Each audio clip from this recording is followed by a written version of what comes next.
Naku po, grabe na butong giyera sa Senado ha. Marcolita versus Lacson. Ayan, dito nyo makikita mga kusmagayas kung sino yung maka-Filipino at may layunin.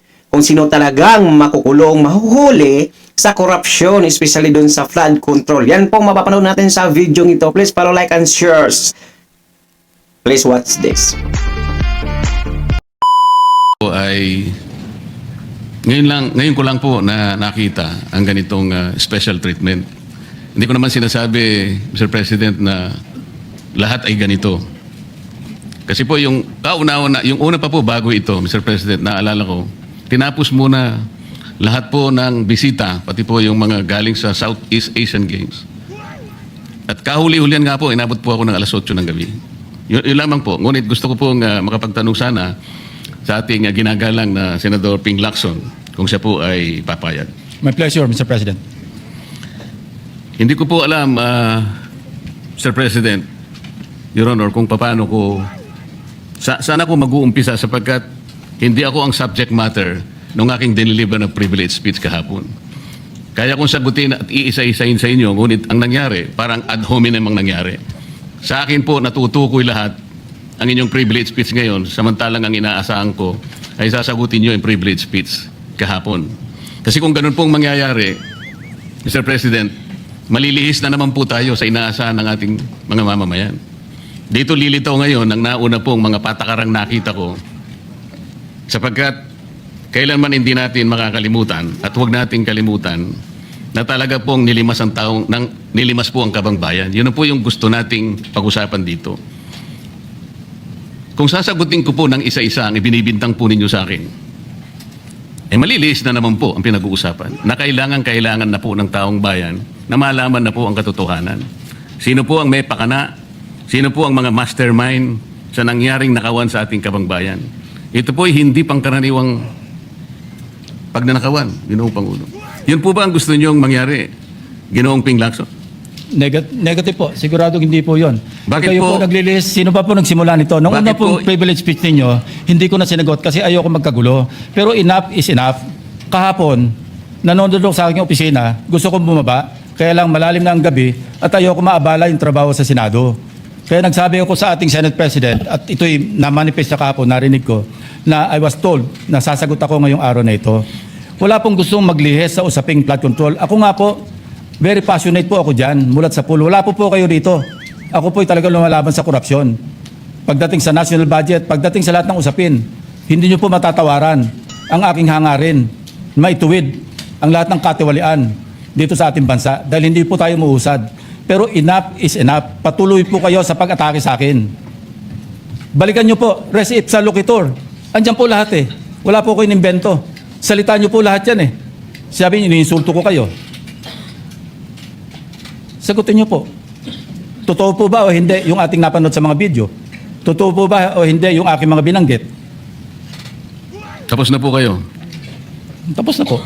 Kasi po ganito I suggest that the two gentlemen address the chair instead of addressing each other. Sorry, Mr. President. Pagpaumanhin po ninyo, Ginoong Pangulo, ngunit nakakalimutan po ng ating Senator Ping Lacson na siya po ang nagumpisa sa ngayon lang eh. Ako rin po ay defensor ni Vizcaya. Palagi niyang ipinipilit yun. Hindi niya makalimutan ang sinabi ko na nung ako po ay nasa Blue Ribbon Committee, tungkulin ko po kasi na ipaglaban ang sino man, witness man siya, resource person, siya po ang kauna-unahan na nag-apply ng Witness Protection Program. Sa aking palagay po, nung panahon na yon, ay kakailanganin namin siya sapagkat mga pangalang malalaki ang dapat na makuha natin. Hindi naman siya, ang ibig ko sabihin, si Vizcaya po ang mismong nagbigay po ng kanyang kagustuhan. Nung una po, Mr. President, ayaw ko nga maniwala sa kanya. Kaya sinabi ko sa kanya, gumawa ka ng sulat, kahit sulat kamay, para sa ganun, walang masabi ang iba na parang ako pang nag-initiate sa'yo dahil hindi kita kakilala. Kailangan malaman muna natin kung ano ang laman ng iyong testimony.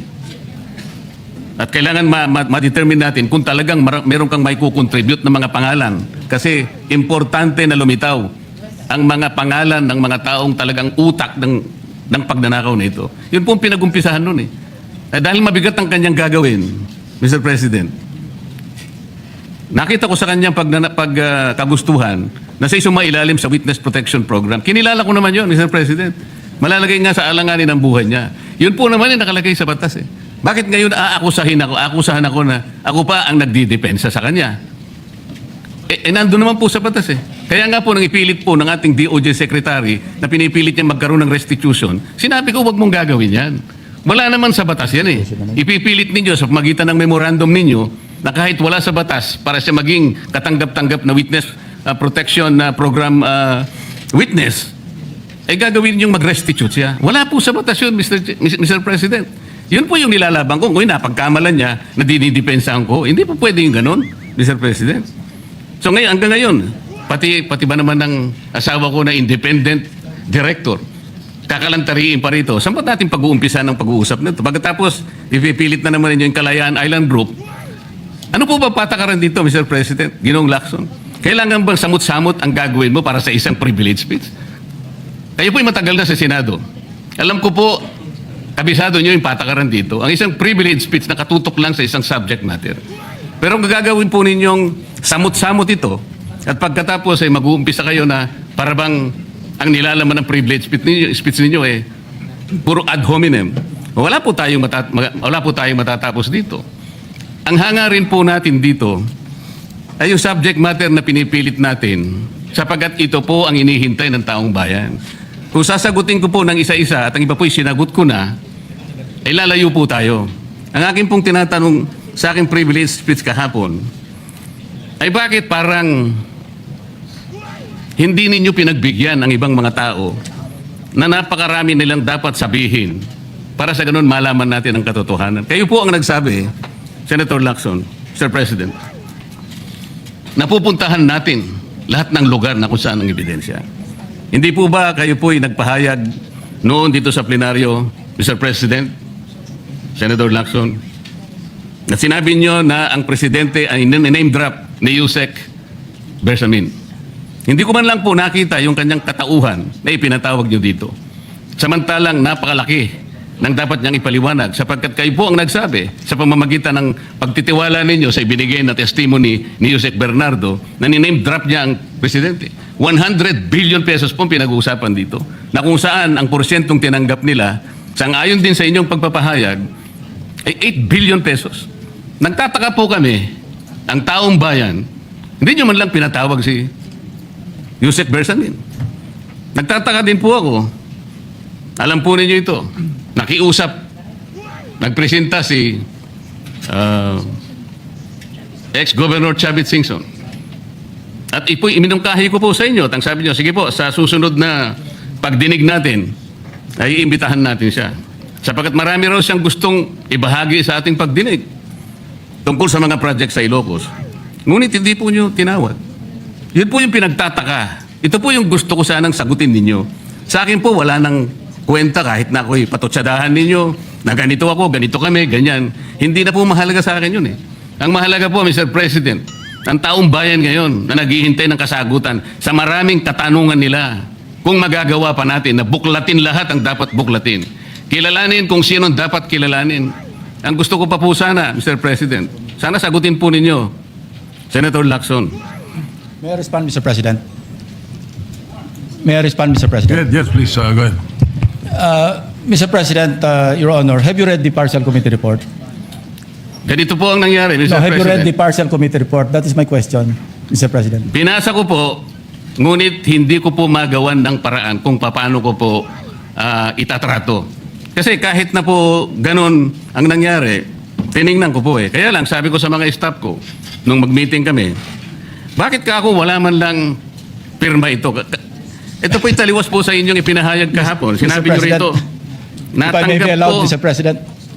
Patapusin niyo muna ako para may paliwanag ko kung bakit hindi man lang ako sumagot sa inyo dito sa ibinigay niyong material na ito. Kasi sinabi po ninyo, for one, I have it on record that his office already received a copy of the BRC Partial Committee Report as early as February 11, both hard and soft copies, but he has not signed it, even with I dissent remark. It follows that as chairman, I was first to sign before routing the same contrary to his claim that I did not. Kahapon lang po namin nakita ito, Mr. President. Pero hawak ko po dito yung pinrint naming kopya na nakuha lang namin sa isang link sa PDF document. Kami lang po nagprint nun. Wala pong pirma. Mr. President, we assume that it came from the office of Senator Lacson or probably from the Blue Ribbon Committee. I would not assume otherwise. So sabi ko, kung walang pirma ito, wala man lang covering letter, ano bang gagawin namin dito? Gagawin ba nating banderitas ito?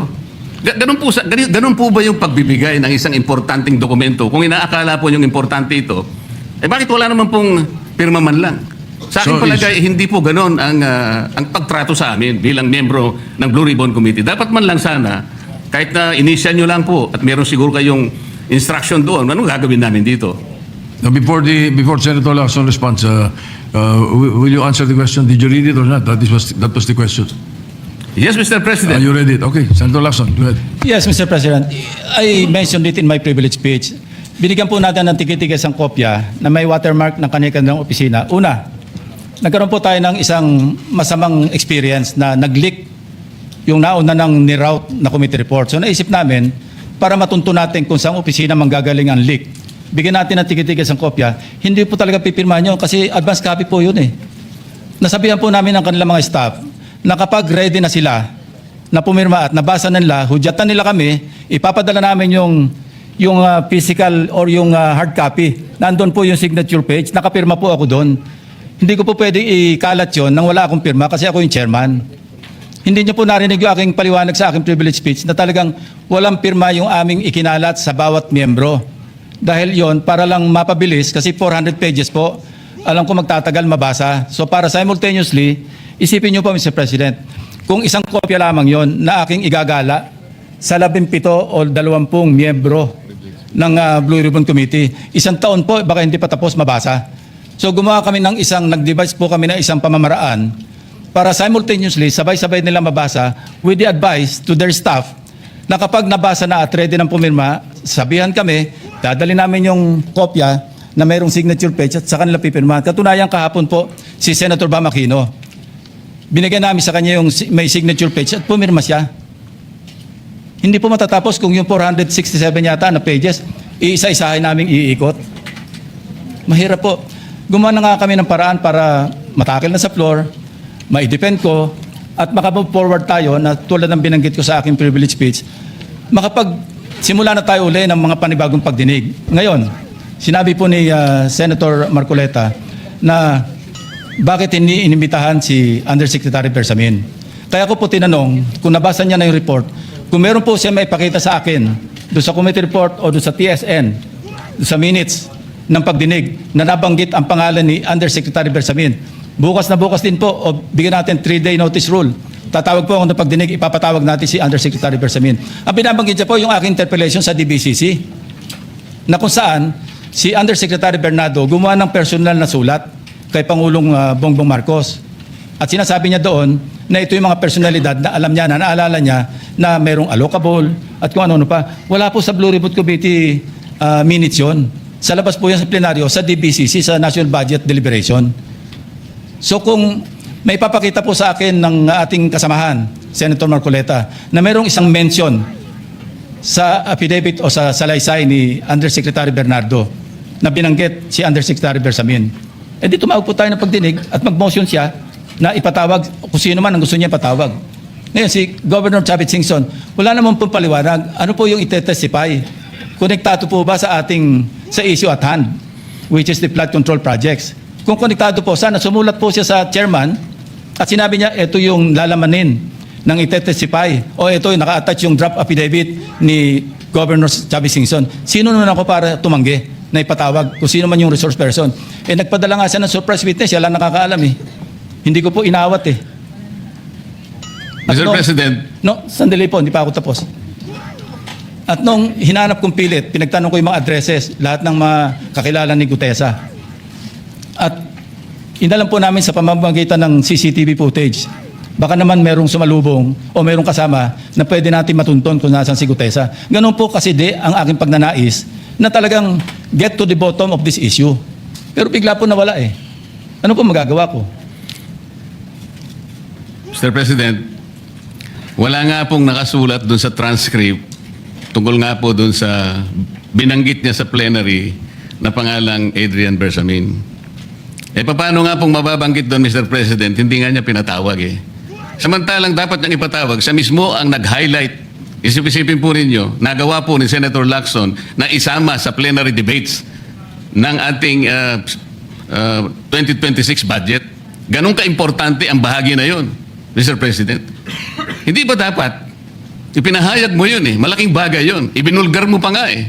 There are 2 public officials I will reveal this morning.